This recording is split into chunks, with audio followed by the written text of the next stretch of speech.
There are 6 Sharknado films filled with action, comedy, mediocre CGI, and overdramatic moments, but I never expected a VR game to come out of it.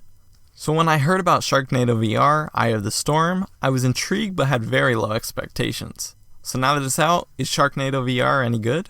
It's up to you now. Kill them all.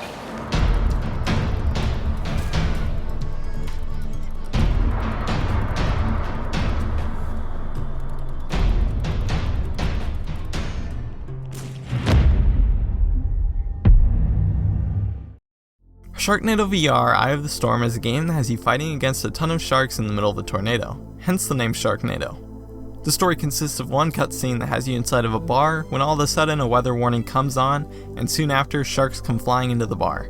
It's more of just a quick setup to the game rather than a story. The gameplay consists of shooting wave after wave of sharks. The sharks will come flying from one direction toward you, and you will have to do your best to survive. You start out with a pistol and later get other weapons such as a shotgun, machine gun, and an abnormally large chainsaw. Each of the weapons have a limited amount of ammo, but it spawns around the level randomly while you play.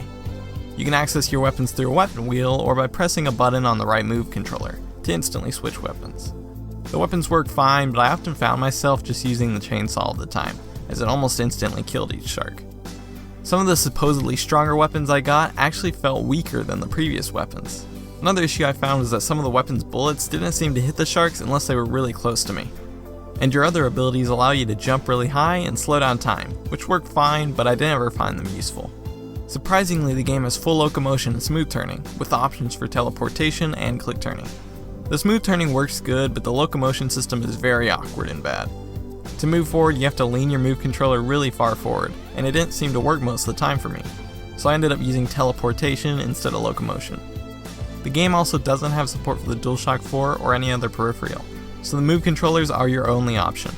The game just has a lot of random issues, like being able to teleport into objects like cars. It's just not a very polished experience and feels rushed. And the gameplay here is just too simple.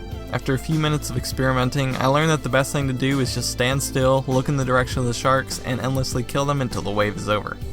They occasionally introduce citizens to protect, but it doesn't really change how you play it. So overall, Sharknado VR isn't good. It's definitely not the worst game on the headset, but it's just not very fun to play past the first few minutes. It's just a cycle of standing in a small arena and shooting in one direction towards the sharks. So at its current state, I just can't recommend Sharknado VR.